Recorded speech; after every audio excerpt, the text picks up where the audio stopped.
Magluluto po tayo ng lechon belly. Nabili ko po yun sa Rostan Supermarket sa Robinson's Galleria kagabi.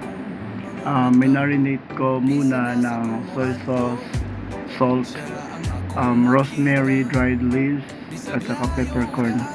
Ngayon mag-chop tayo ng bawang para ilagay natin dyan sa gitna. Tapos sunod yung sibuyas na bombay. Yan. Tapos natin mag-chop ng bombay, ano natin siya into small piece para maano natin siya. Tapos ito na sibuyas dahon naman, hindi natin i-chop yan, so as is lang yan, i-ano lang natin, i-roll lang natin para ano, para yung katas niya ay patuloy pa rin dyan.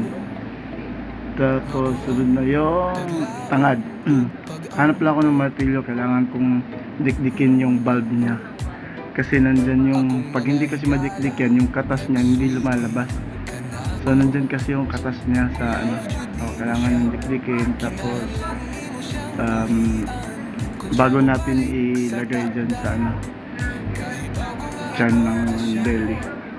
So ngayon tapos na, lalagay natin yung mga sangkap, tapos natin hugasan. Hugasan muna. Tapos ilalagay natin yan dyan sa lechon belly. Yan, nahiniwa ako dyan na parte na para manuot sila kasi makapal yung area na yun, para manuot yung lasa ng lechon belly natin. Yan, pati yung bawang lagyan ko din dyan. So spread ko lang siya sa ilalim ng tiyan ng lechon belly. Tapos lagay natin yung tangad at saka yung sibuyas down. Pagkatapos nung kita naman natin yung bombay na lagay na, tangad na lang. Yan. Tapos tatali na natin siya, i-roll yun natin, tapos itatali natin yan. Tapos natin yan, roll natin ng ano talaga, yung ano talaga, solid na pagka-roll, yung hindi maluwag.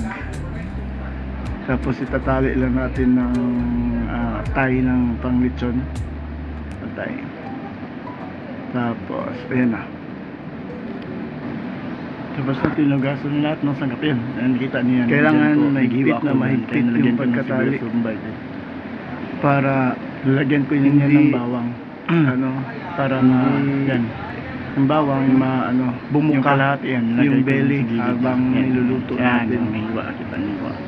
Hinigpitan ko talaga ng hinigpitan hanggang sa kaya ko. Tapos lagay ko yung sibuyas, dahon, stretch ako ng at saka yung tangad. Saka ko siya i-roll. Tapos tatali ko ng hinigpitan talaga na hindi makagalaw yung ano. Yan, ayan yung tanglad. So i-roll kasi dahil may palaman na siya, belly sa ilalim, ano na siya matigas na siya na bumuka siya. Para yan, ikita natin ng maayos. Yan. Tapos tatali natin para mag-stay siya na nakaroll na higpit. Ayan, yun. Tapos higpit na higpit. Tapos itatapon natin yung natirang water na nag-ano sa kanya, na nung lumabas while nakamarinate siya. Yan. Tapos yan, ready na yan. Pagkatapos nyan, patutuyuin natin sa frigidaire ng 1 to 2 hours. Dry lang sa ref. Air dry sana, pero baka kasi langawin kaya sa ref mas yan. Ready for cooking na yan mamaya sa 175 degrees Fahrenheit ng oven na around 3.5 hours of slow cook. So every 30 minutes kailangan ko siyang tanggalin para maglagay ng panimpla at saka